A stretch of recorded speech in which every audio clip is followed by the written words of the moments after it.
Everyone, and welcome back to the Nook podcast. I'm your host, as ever, Purple Midnight 8, joined once more, as ever, now and forever, by my wife, the Obsidian Nook. Let's say hello. Hello. Hello. Today, it's currently 1 a.m. Somebody had a rough night and now feels extra sad. So she decided, she asked, should we watch some films before we go to bed? So we're going to record this one, and then we're going to watch another film, and then record that as some of. That looks like a vibrator that you just googled Temu of. Every time I type in Temu, that is always the first item that comes. I don't know what it is. It looks like a vibrator. Anyway, today we are reviewing one of my all-time favourite comedies, Tropic Thunder. Disclaimer, I'm 99% sure at the beginning of these episodes Temu may have got mentioned and I said I would not get onto that fever. Fortunately, it has caught me. She is there for the Temu AI Diamond Art. Yeah, mainly that. I took everybody's advice and did pay that, but I'm a hypocrite. Has fallen for the scam that is Temu. If I mentioned that in the previous earlier video about not being one of those people to buy off Temu. Unfortunately, I'm a hypocrite. I've definitely mentioned you doom scrolling some sort of website, either Sheen or just Google. Anyway, we are doing Tropic Thunder, one of my all-timers of comedies. One I've seen countless times. The Vietnam film about making a Vietnam film that does not go according to plan. First time watching. I have never seen it before. And you enjoyed it, I generally thought at the beginning we'd be watching adverts and I was waiting for like the fee, and for some reason my brain was like, this can't be real. So if you're not familiar, we'll go off of that. Starts off. The film begins with our actors played by real actors in their fake films, including the likes of Robert Downey Jr., who we'll have to talk about. Robert Downey Jr., Jack Black, I can't remember the guy who does the Booty Sweat, his name. The Booty Sweat energy drink, and of course, the director Ben Stiller. Tom Cruise is in this, we'll get to that.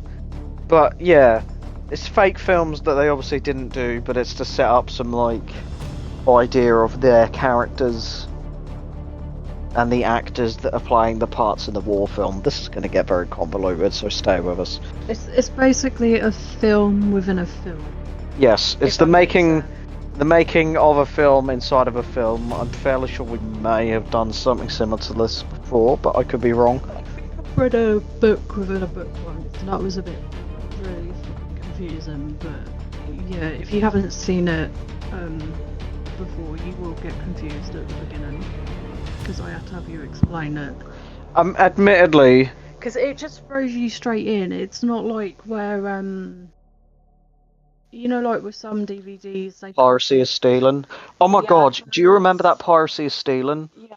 Did you know the font is apparently stolen, which is just the irony. I'm sad that you already knew. It's a film and it comes up with the lady torched and it you get your 17 minutes of adverts, I think it is. And it like just whatever, this just throws you straight in there into a confusion bomb of like, I love the comedies of the fatties.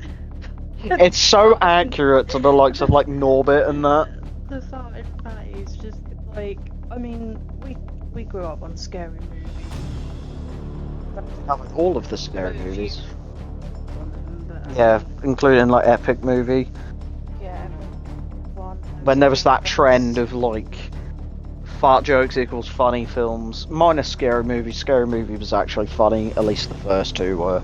So back in like 2000, you had these Mickey type films before the generation got really snowflakey, and we had like these comedy movies, and I can't believe we have to explain what these kind of films are. Parodies. See them again, like what was it? Little Britain was another one of them. Come Fly With Me was another one. Yeah. There was one that my stepdad was watching that apparently was so bad that it was done by the BBC, got pulled from everywhere because of I think he said racism and something else. And then he found it in a charity shop for £5, which I thought was wrong. But I'm just like, it's that type of era, the good era of comedy films. The things where if you didn't like the humour in it, you wouldn't watch it. You wouldn't just go, I want everyone to not watch this film because I don't like it. Because like, I'm overweight myself, and I don't get offended when people take the piss out of fat people. It's just Laugh. You've got to call them plus size people now. Like Roald Dahl is now being changed to not have the word fat in it. Yeah. I'm reading. That's a sneak peek of an upcoming book review if you give a shit. I'm currently reading 1984, and oh boy, it's going to be a spicy book to cover. But anyway, sorry, you can't argue with science and logic. It's just fat. Fat is a horrible word. I don't like the word fat myself, but it's to the point, and that is what it is. I'm a fat person. Fat people, I do kind of find it a bit funny. I mean, if you've watched any of our other videos, you know that we are very self-deprecating. We do not take ourselves seriously. Our motto is, if we ain't gonna laugh about it, we're gonna cry. I also have we make fun of people who we know who have died. I also have the tism and an LD, and I don't mind people taking the mic to a certain extent. Because obviously, as you know, people, I'll probably slur a lot on here, and then I'll stumble on my words. I do that a lot, don't I? When I'm trying to say something that's right. What is it you say? I know what I want to say, but I'm struggling to get it out. Exactly that, and then I go. He says this at me all the time. I don't mind it. I know. But yeah. Prime example. But anyway, we're quite. Would you say open-minded to films? Well, is that the right word, or is that? You know me. I'm a big freedom of speech guy, and art is one of those things where you shouldn't be able to criticise it. Art is expression, and freedom of expression is as part of human rights. Being able to make a film that makes fun of certain things should be allowed, because as there are people who say, you either make fun of everybody or nobody. I want to just add in that anyone who watches it and who does get offended over the fat part. Never mind the fat part. Because there was or the borderline, Ben Stiller constantly saying retarded. Yeah. That was very for the time though, and Robert Downey Jr. being in blackface. I just say that I used to get offended a lot. But I think when you come to admit that you come to rewire your brain and be like, yes, I have this learning disability, or yes, I'm fat, it doesn't hurt as much as it did before. You can kind of then... When you get thick skin, once you basically grow a pair and get over yourself... I think it's when you admit to that, yes, fat is a word, yes, I am. I would never say that... Realistically, I should probably say I'm a bigger person, but no, I'd just say I'm a fat person. Yeah, well, mate, I'm just adjusting. It's getting very hot in here. But yeah, I think once you've come to rewire your brain and accept things for how they are, you just kind of way to laugh at it, and either that or life throws shit at you. Yeah, either that or you go through so much shit where you just stop caring. Unfortunately, we lost someone, and we just don't care anymore. Yeah, but back to the film anyway, after a 10-minute tangent, yeah. So yeah, this, as she was saying, is a film that falls into the barriers of this probably won't be made ever again. The use of retarded, there's not any homophobia or the phobias or whatever. I mean, Robert Downey Jr. is in blackface for the whole film. But, as I pointed out to you, people got arsey with him when more clips started surfacing, because people didn't realise that part of the character is that he's in the wrong for being in blackface. His character is someone in blackface. He's not playing a black character, He's playing a white guy who's had surgery to make himself black for his role, and by the end of the film he realises that he isn't that character. The point is that he is a big, like, immersion character. Like, he's an actor that can't get out of the role, if you wish. And I think when people say these things, I think they need to go and look more at the why did it happen, the person's side, the other person's side. An important thing is context matters. Yeah, don't just believe someone when they put something on the internet, because there's a bigger picture to it. Yes. So, you know, if I hadn't watched the film, I probably would have agreed with everyone else. But now that I've watched the film, I don't feel this as bad as it was made out to be. God, no. When you look at... The internet likes to blow things out of proportion like hell, which is just annoying. And as far as I'm aware, Robert Downey Jr. just doesn't care that people are, like, calling to cancel him. He's not apologised, he's just like, yeah, I did it. Like, it was for the film. But that was... How old was this? When did this... This is 2008. So this was at the time where it wasn't really... You know, before the Rona, no one gave a shit. Before cancel culture, though. COVID, as soon as that happened and people were indoors, people just started going after everyone for everything. You go back to 2019, no one gave a shit. Unless they did something heinous and awful, no one gave a shit. But anyway, the film, of course, is a fake war film. In a film. Fucking hell, we've gone on such a tangent. I've gone completely fucking blank. We've been sat here for like 20 minutes already talking about this shit. But yeah, it's the late 2000s comedy. It's a Ben Stiller film that I actually really enjoy. That isn't like Night in the Museum or Madagascar that we've already covered two of. I could not unhear Alex in certain points, and especially when he was doing like the hand gestures and then being like, I think that's the... He was doing like the military gestures of like look around, stop, go. Because I'm sure Alex did some hand movements in Madagascar, so obviously I just can't unhear it now. So when he was talking, there were certain bits where I was just like, oh my god, it's fucking Alex. Yeah, it's difficult to unhear someone after you've grown up with that sort of like character.